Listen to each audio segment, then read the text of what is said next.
Hello everyone and welcome back to TowerGate. It is TowerGate day number 918, Sunday morning, October the 6th, 2019. Thank you so much for tuning in. Okay, remember everybody to get your votes in for Dumbass of the Week.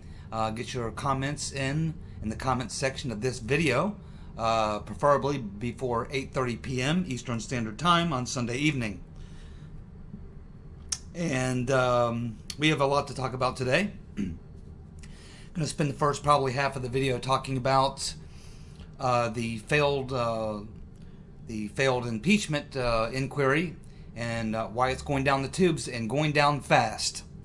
So the USS Pelosi, the USS Madam Botox, is slipping beneath the waves. It is listing, taking on water, and headed straight down to the bottom. Let's review. So, Madam Botox had been resisting any type of impeachment because she knows what a disaster it's going to be. But she relinquished thanks to the wild-eyed commie and her buddies, the four horsewomen of the apocalypse, whipping their Twitter fans up into a frenzy, forcing Madam Botox to make a really stupid decision to go forward with some sort of an impeachment inquiry.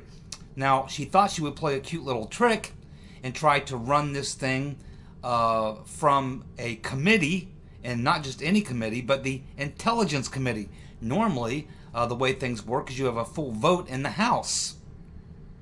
And the inquiries or trials are run out of the Judiciary Committees, both House and Senate. In the House, they do the impeachment hearing. In Senate, they hold the trial.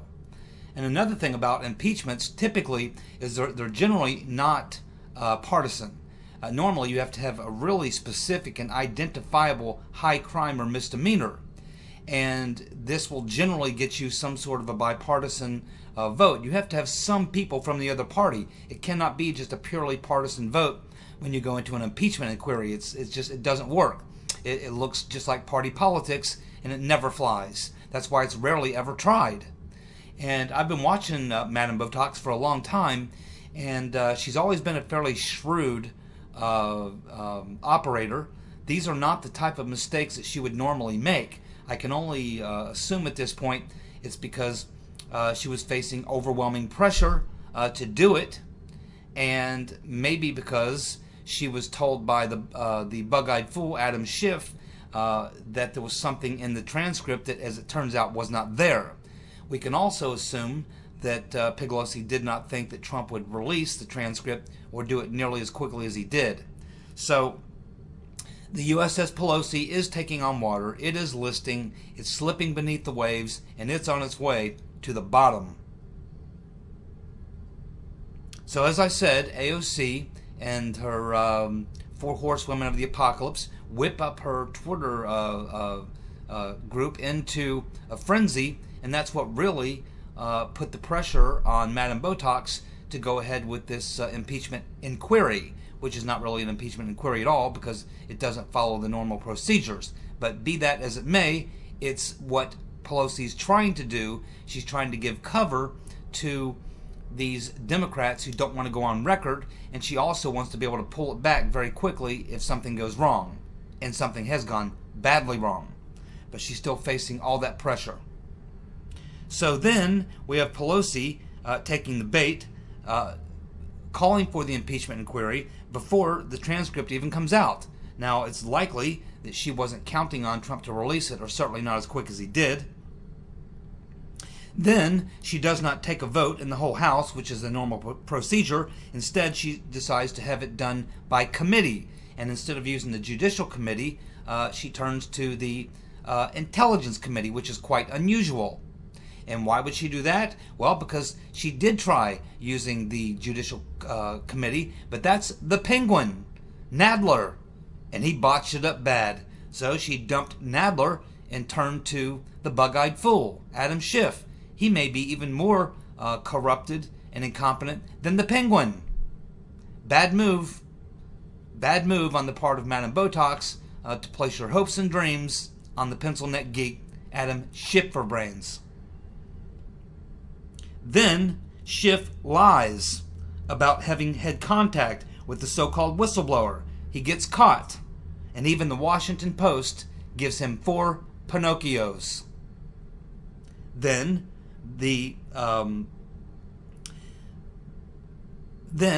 Schiff goes and reads this fake, I guess you could call it a fake transcript in the hearings, and that leads to him having heavy criticism, even from people on the left.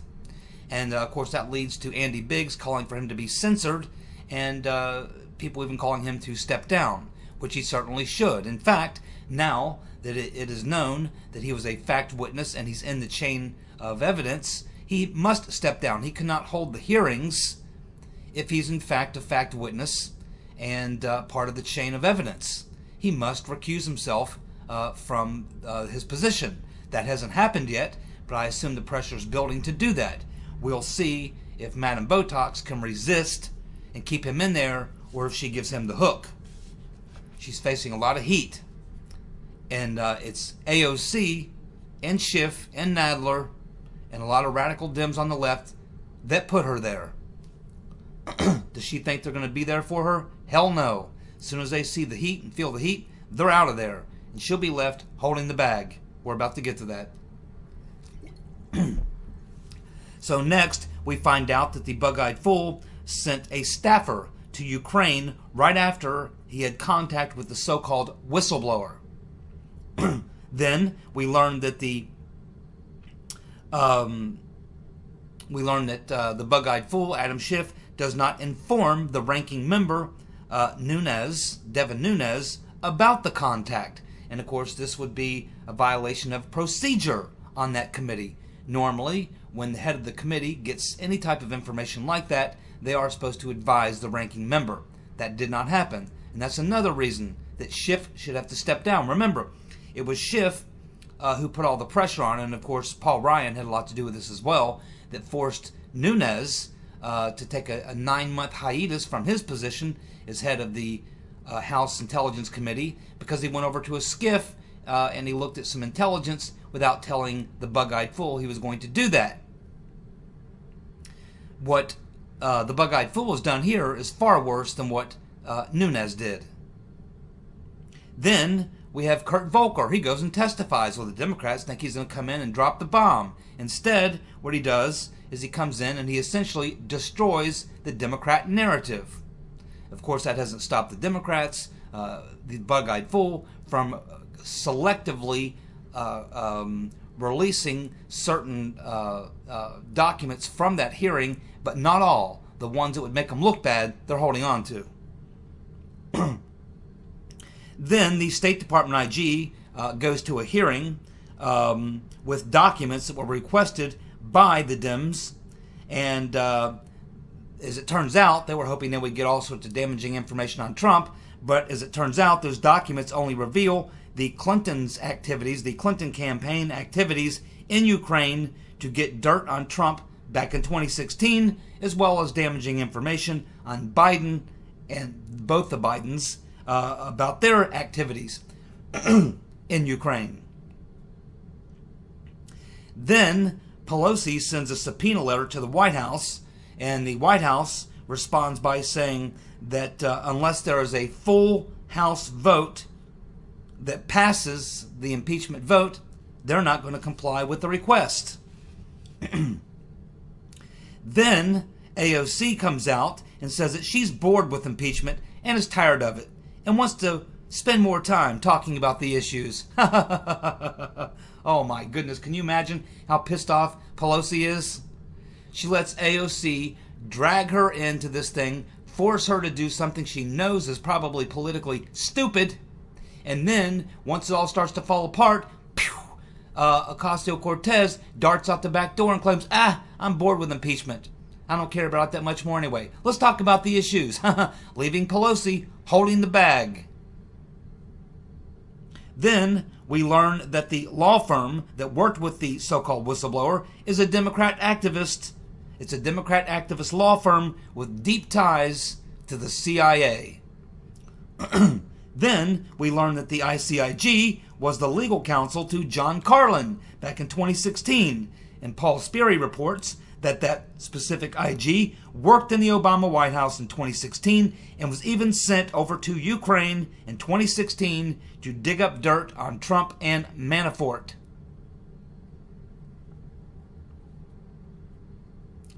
And who's the big loser in all this? Well, Pelosi's probably going to be a big loser. The Democrats are certainly going to be a big loser. But the biggest loser is likely going to be quid pro quo Joe. Because once this particular scam has been put away, and I think it won't take long, the only thing people are still going to be talking about is quid pro quo Joe and his dealings in Ukraine. And of course, we're learning about other Democrats' dealings in Ukraine, including Pelosi herself.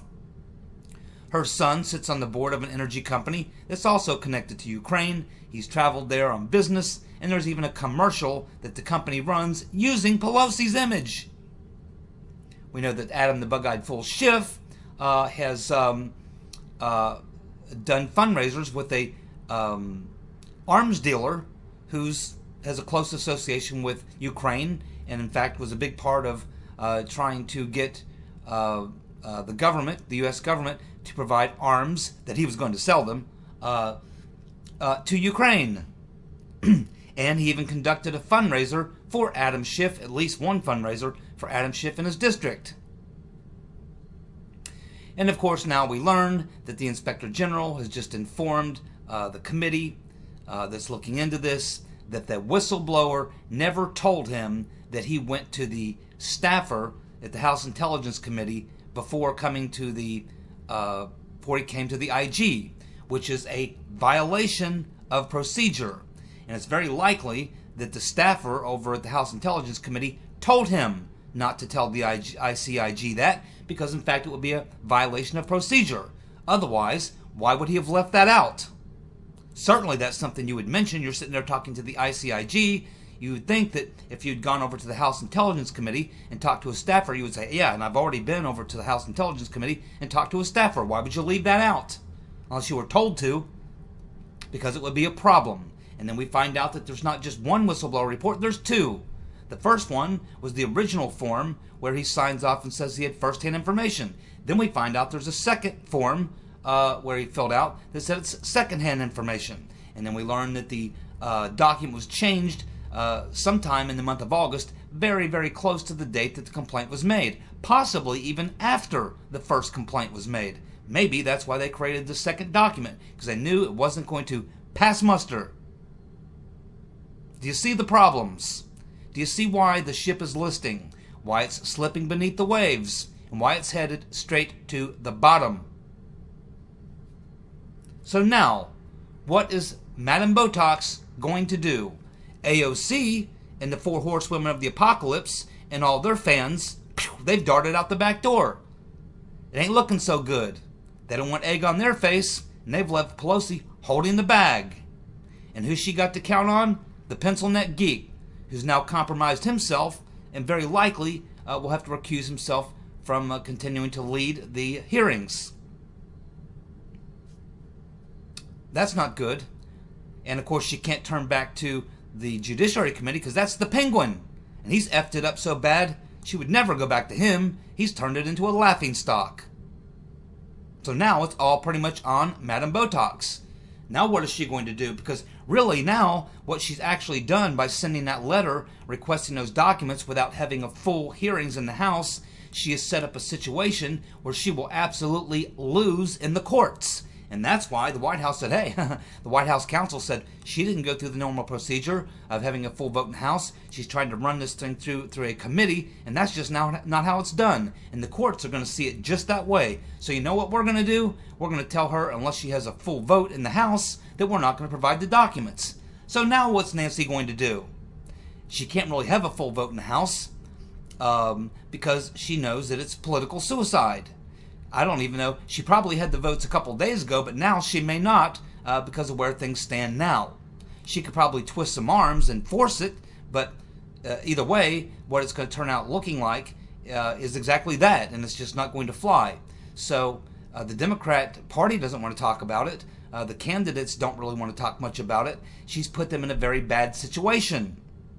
And now what's she going to do about the White House's latest reply, which is that, hey, we're not, unless you have a full vote in the House, we're not going to give you the documents. Well, is she going to have a full vote in the House? Because she's only got a couple options here. She can either A, say to the president, okay, I'll call your bluff. I am going to have a full vote in the House. And maybe she's got the votes. But if she gets the votes, what is she going to indict him on? What is going to be the charges that she is going to use? And do you think she'll get any Republican votes out of the House? No. And once it gets over to the Senate, it will be dead on arrival. It's a loser. It was always a loser. So if she doesn't do the vote, which would be fatal to the party, if she doesn't do the vote, what's she going to do then? She is going to send a more forceful letter demanding and sending subpoenas and demanding legal action if they don't comply. Well, that's exactly what... See, she's in a weird position. First of all, she never thought Trump would release a transcript, and he did it very quickly. And now she did not expect them to fight this subpoena or document request the way that they're fighting it. They're basically saying, see, she's in a weird position because she's taking on a president who not only doesn't mind if he gets impeached, he's hoping for it. Because he knows it's going to work out in his favor. So now, if she sends back a more forceful letter, they're just going to send back an even more forceful letter and say, okay, I guess it will have to go to court. And then it will go to court. And Gidley, the spokesperson for the White House, has already said, we'll go all the way to the Supreme Court to fight this. And you know what that means? That means it would take us all the way into probably either early or late summer of next year before the Supreme Court ever got around to the case. And I can assure you that they're going to find for the White House. They're going to say, yeah, this is not really how you do an impeachment hearing. You can't just have a partisan hearing out of committees and try to call it a real impeachment hearing. That's not how that works. It needs to be a full vote in the full House, and you have to provide all the protections to the president. It needs to have counsel there. The minority party needs to be able to call witnesses and issue subpoenas as well. There needs to be able to be cross-examination of the witnesses. All these things that are normally done need to happen. Pelosi just can't create this sort of off-the-cuff attempt at bypassing the normal route to try to have a speedy type impeachment inquiry. It's not going to fly, and now it definitely isn't going to be speedy. This one, if Pelosi pushes it, will go all the way to the courts, and it will take a long, long time. And that's the last thing that the Democrats want. They wanted this all to happen before the end of the year so that at the first of the year they could get into campaign mode. What will happen now if she pushes the issue is right in the latter part of the general election in 2020 is when the Supreme Court would likely hear this case, and the Democrats would likely lose. And that wouldn't be good. So just think about it. Now here stands Pelosi. She has no good options whatsoever. None. And she's standing there holding the bag. And who got her into all of this? Ocasio-Cortez and the whole four horsewomen of the apocalypse. And now they're skipping out the door because they know it isn't working. And they've left Pelosi holding the bag. My oh my. Hard to believe that she actually went for this and tried to pull it off the way that she did. Like I said, I've been watching her for a long time. This is not textbook Nancy Pelosi. She's normally a much better navigator of these sorts of things. She's normally not the type of person when she's been speaker before, because we've seen similar things happen where she's had to crack the whip, and force members to fall in line. She's always been able to do this in the past, but for some reason, this time she just wasn't able to do it. She capitulated, and now it's all hanging on her, because everyone else is going to desert her.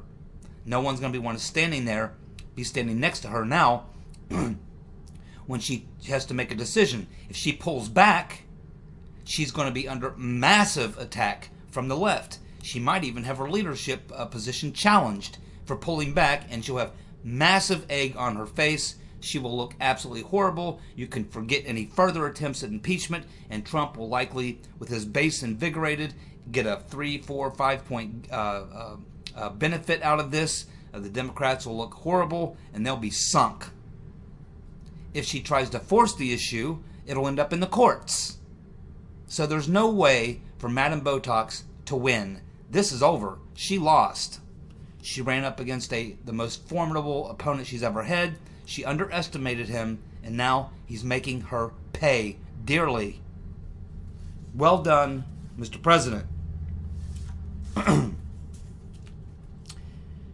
So, let's go on to the next thing. What is there to make of Brennan's most recent comment that he expects to be questioned by John Durham? Well, it probably means firsthand that he's probably already received a target letter advising him that he is going to be questioned, and they'll probably have a date or something, probably a recommendation for documents they want him to hold on to or produce or something that he needs to familiarize himself with. So what does that tell us about where the investigation is? Well, these investigations, you always work from the bottom down to the top. Now, when you get up to Brennan, you're talking about cabinet level position. That's where we are now. So obviously, Barr and Durham, and now Pompeo as well, have worked their way through the lower tier and those probably on the outskirts around Brennan.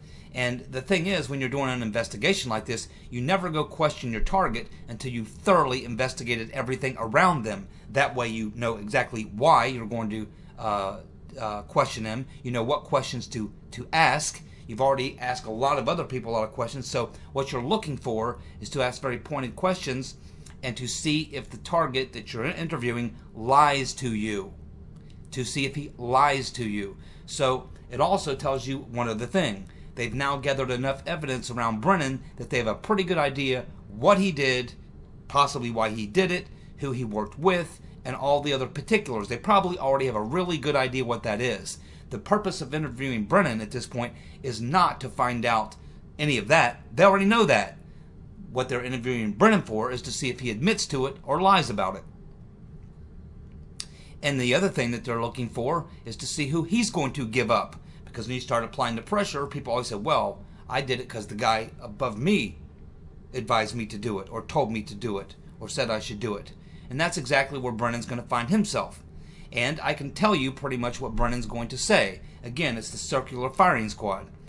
He is going to tell just exactly what we saw with Christopher Steele, what these intelligence people do. Brennan's going to look at Barr and go, well, you know, hey, I'm the CIA director. I'm not in the FBI. We don't issue FISA warrants. We don't start investigations. We don't do any of this type of stuff. We're intelligence people. We're just out there looking and listening and trying to learn about intelligence things. And when we get information, we pass it along to the FBI, to people in law enforcement. It's their job to verify whether or not it's true or false, whether it's good or bad, or what have you. We just provide raw data to law enforcement, and it's up to them what they do about it. I mean, after all, I didn't sign any FISA warrants. Now, the fact that Barr and Durham, we've learned that Durham spent practically the entire summer in Europe, UK, Italy, and Australia. That's where Durham's been. And we learned that Barr's been to the UK several times, and we know he was just in Italy with Durham. And after they left, Pompeo came in a couple days later and talked to the same people. We know that Durham and Barr have listened to the audio tape deposition that Mifsud did with his lawyer, Stephen Rowe. And we're pretty much sure what that tells us because Rowe's gone public and said pretty much what's in that deposition, which is that Mifsud, he says that Mifsud wasn't really working for Russians, that he was actually working with Western intelligence, and there's probably more in there that we don't know, but that's the basic gist of it. That's the important part of it. But then we learn that apparently after Mifsud's name came out, he feared for his life. So he went to the Italian intelligence, law enforcement, and intelligence community and said, hey, I'm fearing for my life. I need security. I need protection. And they had a conversation with him, and apparently there's either a recording or a transcript of that, and we understand that from that, he disclosed who it is he fears and why. Now, Barr and Pompeo and Durham all have that information. And then we get this report from Australia, from Sky News, that they are learning that Durham is going to be heading to Australia, likely with Barr at some point, and they're going to be looking to interview Alexander Down the Hatch Downer. And then they're going to interview Brennan. What's that tell us? Well, it tells us that the overseas spying operations would certainly fall more into the intelligence community activities than it would the FBI. Not that the FBI doesn't get involved in those sorts of things, but the real clandestine cloak and dagger sort of things that were going on in London and Italy, those types of things in Ukraine, those types of things are typically connected to CIA or something like that, not so much FBI. So I think that that's probably what they want to talk to Brennan about, is what he knows about Mifsud. Is he the one who went over? Because someone went to the Italian intelligence and asked them to tap, maybe they named Mifsud, or they just said anybody, any spy you got who can go drop some information for us on this target we have, Papadopoulos, and drop this information on him because we're running a covert operation or something like that. That's what they want to find out. Remember, they've already interviewed these Ukrainians and these Italians and the Brits. They already have a lot of information. They've interviewed the people under Brennan. They've interviewed people around Brennan. They've interviewed other people, and so they have a pretty damn good idea already what Brennan did or did not do and why he did it, and they just want to see if he lies about it or if he owns up to it. Obviously, he's going to try to spin out of it by pointing the finger at the FBI and saying, hey, I just gather intelligence. What they do with it is up to them. That's how he's going to do it. Believe me, these people are all going to turn on each other. It's going to be a circular firing squad. We also learned today that Trump has ordered a massive cut to the national security staff in the White House after the deep state CIA so-called whistleblower hit job. And now there's another one lurking out there as well. Yes, he should have done this a long, long time ago. I would get every damn one of those Obama appointees out of the White House. I would not have a single damn Obama White House person in there. Anyone who's a carryover from the Obama years would have to go. And clearly the National Security Agency, the Intelligence Committee are out to get him. I would bar them from any positions inside or around the White House. So that's a very good move. Something kind of funny here. I don't know how many of you saw the video where Madam Botox went to South Carolina for a campaign event, and as she was on her way there, she's traveling down the street, and it's just lined for about 2 or 3 miles with nothing but hardcore Trump supporters with signs and the whole 9 yards. A couple of signs said impeach Pelosi. So that's what she had to see as she's driving down the strip, headed toward this campaign event. Nothing but thousands and thousands of Trump supporters lining the streets. She knows that she made a huge mistake, and now she owns it, and she's going to find herself all alone. Nobody's going to want to stand beside her when she has to announce whatever she announces, either that she's A, going to back off, B, she's going to continue pushing back, which means it's going into the courts, which means it's going to just disappear into the ether. So much more is going to come out before they ever get a resolution to that through the courts that it will literally be irrelevant. And when it finally does come up in the courts, the White House will win. The idea was never to have it go into the courts. Well, we also learned that Bernie won the fundraising contest in the last quarter. I don't think it's going to matter. I think he's pretty much done. Warren was the second highest in fundraising, and Biden got blown away by both Bernie and Warren in fundraising in the previous quarter, last quarter. It's not looking good for Quid Pro Joe because now that this latest impeachment effort is sinking to the bottom of the ocean, the only thing left floating up there as a target is Biden. This entire thing is going to backfire and is backfiring in a big way. The target was Trump. If in fact it's the way it looks, the target was Trump, but it's only going to hurt Biden. Now there's always the outside possibility that this is even a more diabolical plot by the rotten Reverend Clinton, and that Biden was the target all along, and Trump was just a collateral damage. That's very possible, knowing the rotten Reverend. If I'm Uncle Joe, Quid Pro Quo Joe, I would recommend to Uncle Joe, I would say, hey Joe, look up. What do you see? What do you see circling? What do you see up there circling you, Joe? Looks to me like the demonic buzzard, the rotten reverend, waiting to pounce on the carcass of quid pro quo Joe. Yep, that would be my guess. We also learned that the new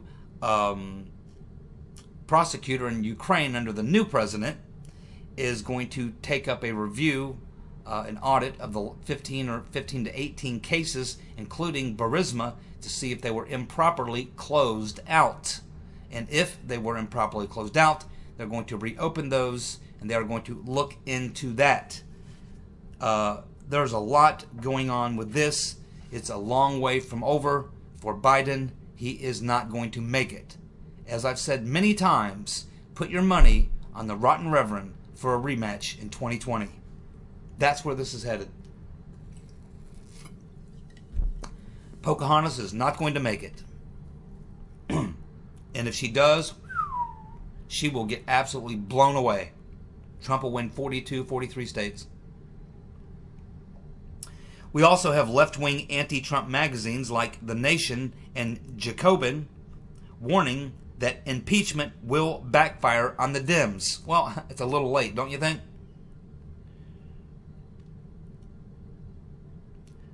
The Nation is saying that they have a very shaky case, and that there's actually a lot more evidence that Biden was doing something wrong, not Trump. That's The Nation. I mean, that's a socialist. That's what's her name? Vanden Heuvel. Katrina. Her name's Katrina Vanden Heuvel. She's a socialist. Her husband is the Russian expert, who I actually kind of like him. He's a lefty, but he's called out the Russia hoax since day one. So they're married. I can't remember his name, but I think you know I'm talking about, the professor or whatever that's been kind of booted out of the. He's no longer really welcome too much among the Democratic Party because he's didn't go along with the Russia hoax. But they're saying at The Nation that the impeachment will backfire on the Demo commies, that it's a very shaky case against Trump, while at the same time there's very strong evidence on Biden, and it is damning evidence according to The Nation. We also have Van Jones going on CNN and telling them that, hey, the Democrats are in a lose-lose situation. Exactly what I just explained to you. They're in a lose-lose situation. Do they continue to go forward? And if they do, that means it's going into the courts and it won't be resolved for a very long time, probably the end of summer of next year. And if they pull back, then they have major egg on their face. It will be such a disaster, such a political fail for Madam Botox that she might be under pressure to step down. This could destroy Pelosi. And finally, we have Mifsud's lawyer saying that Mifsud had been living in Italy. In a recent interview, he says that Mifsud had been living in Italy, but that he went missing again after the release of the Mueller report. His whereabouts have been unknown since May of 2018, but his lawyer, Mr. Rose, says that a mutual friend has had contact with Mifsud, and he said Mifsud told his friend that he was in Italy and that he was not able to travel, but he said soon things would be okay and then he could return. But until now, he's remained in hiding. So I'm not sure what he means, what Mifsud means, but by pretty soon things will be okay and he'll be able to return out. And if that means that maybe he's going to talk to Barr and Durham and they're going to offer him some sort of protection or something, I don't know, but it's a very interesting line of commentary that's pertinent to the current situation with the fact that Barr and Durham were over in Italy, and a lot of people suggesting they may have spoken to Mifsud, certainly his lawyer, definitely Italian intelligence and law enforcement people, about what's going on. I mean, Mifsud is the whole game in Italy. That's why they're there. Thank you so much for tuning in. Get your votes in for Dumbass of the Week, and I'll be back tomorrow night. See you. Bye.